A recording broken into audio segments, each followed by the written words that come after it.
Welcome back to the Proverbs series, guys. In the last video, we looked at chapter 4, verses 5 through 6, which say, "Get wisdom, get insight, do not forget, and do not turn away from the words of my mouth. Do not forsake her, and she will keep you. Love her, and she will guard you." Man, it was such a good verse. It was so good. So if you guys want to check it out when you get a chance, you can go back to my channel. I highly recommend it. But for this video, I want to talk about, we're still in chapter 4, but I want to talk about verses 14 to 15 now, which say, "Do not enter the path of the wicked, and do not walk in the way of the evil. Avoid it, do not go on it, turn away from it, and pass on."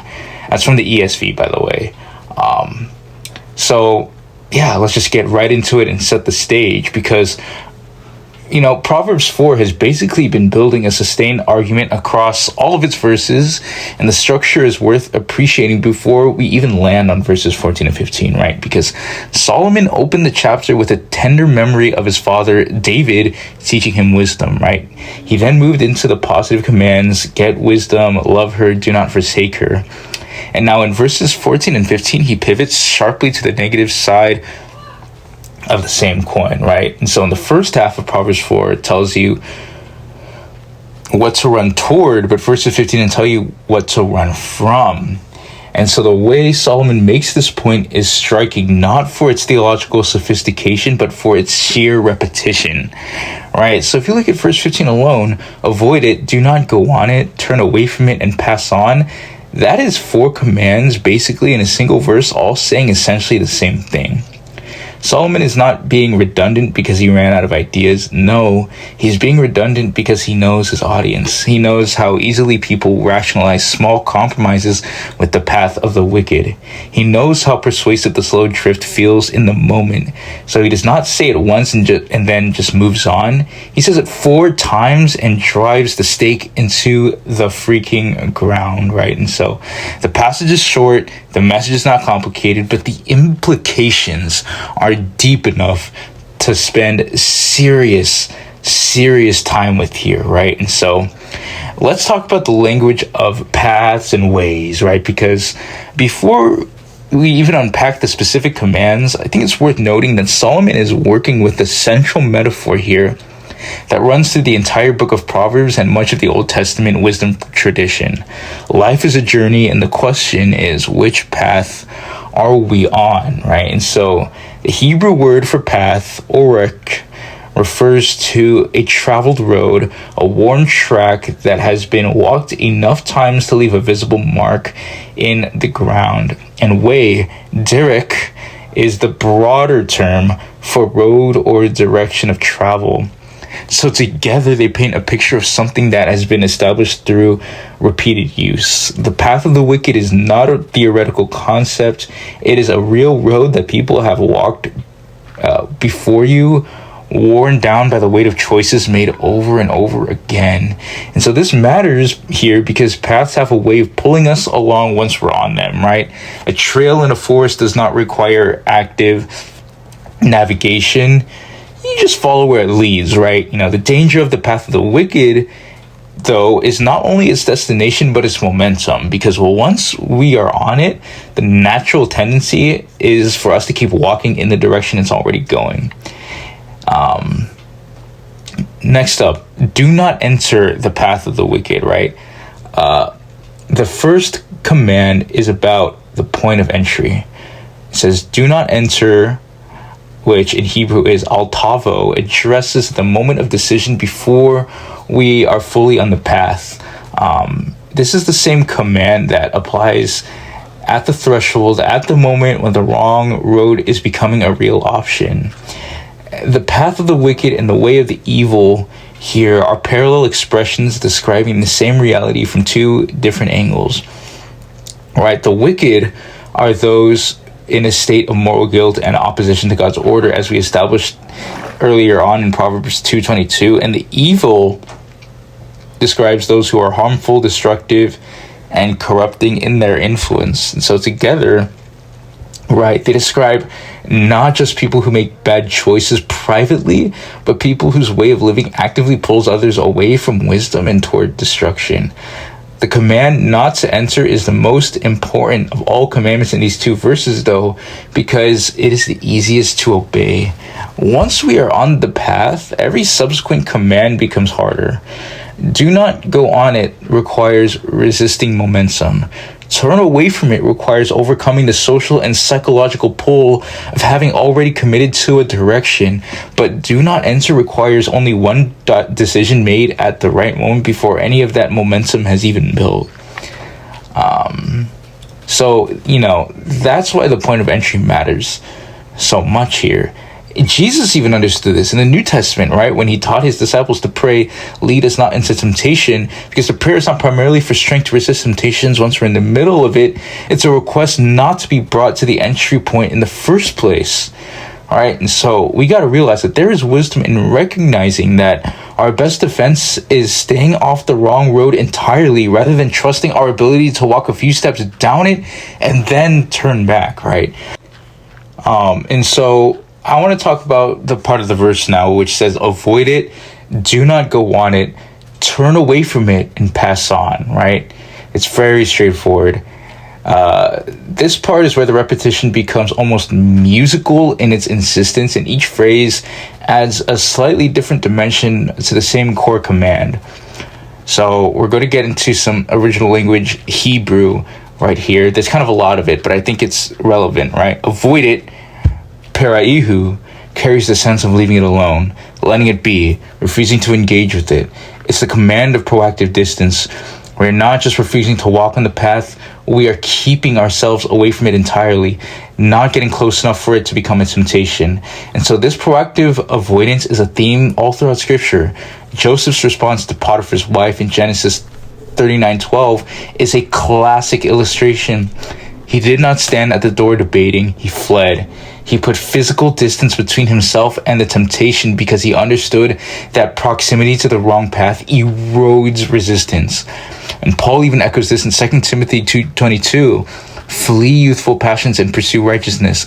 The verb is flee, not manage, not resist carefully, not navigate wisely.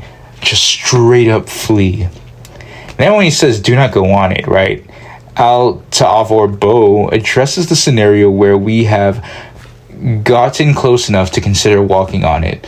The command is simply do not. Do not take the step that puts us on the road. The decision is not to not go on it. It is still available at this point, but it requires active refusal instead of just passive distance. Turn away from it, seteh me'alav, assumes we have gotten even close enough that turning away is now a physical act of redirection. This is the person who has approached the path, felt its pull, and is now being commanded to physically reorient themselves away from it. Turn away implies that we were facing it, which means we were at minimum considering it.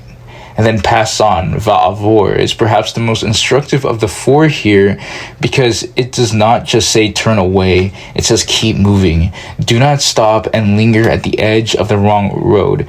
Do not stand there looking at it, thinking about it, negotiating with yourself about whether it is really that bad. Just turn away and pass on. Put it behind us. We have to put it behind us and keep walking in the direction we are supposed to be going. So together, these four commands cover the full spectrum of proximity to the wrong path, from a distance, approaching, close enough to turn away, and lingering. And at every stage, the answer is the same. Do not. But why such extreme avoidance, right? Because, a natural question I think that arises from this passage is whether Solomon is being excessive or not. Four commands in a single verse, all saying the same thing. Like, is this not an overreaction? Can we not walk near the path of the wicked without actually being corrupted by it?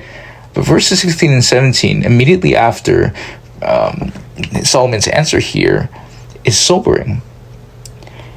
Right? Because it says, for they cannot sleep unless they have done wrong. They are robbed of sleep unless they have made someone stumble. For they eat the bread of wickedness and drink the wine of violence. So the wicked are not passive, as we see. They are actively invested in pulling others onto their path. So the wickedness has become their sustenance. They are not indifferent to whether we join them or not. So this is the dimension of the path of the wicked that makes simple proximity genuinely dangerous here, because we are not walking near a neutral road. We're walking near people who are working to get us onto their road. And so the social dynamics of sin are almost always in the direction of expansion, and we have to realize it.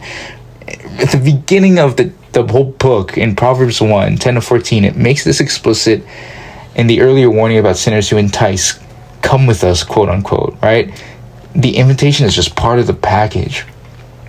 Paul actually addresses this same dynamic, though, in the New Testament in 1 Corinthians 15:33 with one of the most direct statements in the New Testament. It says, "Do not be deceived. Bad company ruins good morals." It's not a suggestion to be socially selective in a snobbish way or anything like that. It's an honest acknowledgement that proximity shapes us. The extreme avoidance Solomon commands to us is not fear-based timidity. It's actually a realistic assessment of how influence works. I want to talk about the contrast with the path of the righteous, though, right? Because in verses 18 and 19, which follow immediately after that, it provides a contrast that gives the warning its full meaning, right? But the path of the righteous is like the light of dawn, which shines brighter and brighter until full day. The way of the wicked, though, is like deep darkness. They do not know over what they stumble. So the metaphor is light versus darkness, and the trajectory of each path is the key. The path of the righteous gets progressively brighter. Every step forward is a step into more light, more clarity, more understanding. There's a compounding quality to righteousness. The further you walk in it, the more clearly you can see. All right, and so the way of the wicked is basically the precise opposite, though. It's a deep darkness in which the traveler does not even know what is tripping them up. They are stumbling without understanding why. The darkness is not just an inconvenience, but instead it is a diagnostic failure. They cannot see clearly enough to understand their own situation. And I just wanted to say this. It's not a call to isolation, right? Because an important clarification that we need to talk about before moving to the application part is that these verses are not a command to disengage from the world, to avoid all contact with people who make bad choices, or to build a sanitized bubble, COVID style, around ourselves, right? Jesus was famously present among sinners, right? In the New Testament, he ate with tax collectors, ate with prostitutes. He went to where broken people were all the time. And so John 17:15 actually captures his prayer for his disciples. "I do not ask that you take them out of the world, but that you keep them from the evil one," right? And so the goal here is not removal from the world, but protection within it. And so the distinction Solomon is drawing is between the presence for the purpose of light and participation in the path of darkness. You can be near the path of the wicked without being on it. You can love and serve people who are walking in destructive ways without adopting their direction as your own. What you cannot do, at least not without consequence, is walk their road with them under the assumption that you will emerge unchanged. So again, let's get practical here. What are the applications that we can take away? Well, the first one is to make the decision at the entry point, not in the middle of the path. The most important application of this passage, I believe, is to understand that our best opportunity to obey is before we are on the wrong road, not after. This means developing the habit of thinking one step ahead. What situations, environments, or relationships are likely to put us near the path of the wicked, right? What are the entry points we need to identify in advance? Decisions made in the abstract before the emotional and social pull of the moment is present are far easier to hold on to than decisions made under pressure. Next one, we do not underestimate the power of environment, right? We're being shaped by our surroundings constantly, whether we are paying attention or not, right? The music we consume, the content you watch, the conversations we habitually participate in, the spaces we regularly occupy, all of these are forming us in one direction or another, right? Solomon's extreme language in verse 15 is a recognition of this. Environments are not neutral. They are either reinforcing our walk toward wisdom or providing a gravitational pull toward the path of the wicked. And the last one, take the pass on command seriously, right? I mean, one of the most practically underrated commands in the passage is the final one. Pass on, keep moving, right? There is a particular vulnerability in lingering near the wrong path, even without stepping on it. The person who turns away from temptation, but then stands at the edge thinking about it, is in a weaker position than the person who turns away and keeps walking. So get distance, right? Put something else between you and the path. Don't give it more of your attention than it deserves, right? Closing thought here, guys. Proverbs 4:14-15 is not subtle, right? It does not offer a balanced exploration of the pros and cons of the path of the wicked. It does not entertain the possibility that maybe a few steps down that road would be fine. No, it straight up just simply says not to enter, avoid it, do not go in it, turn away, and pass on. And so the repetition here is not a stylistic quirk. It is pastoral wisdom from a father who knows how convincing the wrong road can look at the entry point and how much harder every subsequent command becomes the further down it you have walked. And so the urgency is not meant to produce anxiety. It is meant to produce clarity. There are two paths. One gets brighter and one gets darker. So we gotta be careful to not enter the one that goes dark. Turn away and pass on.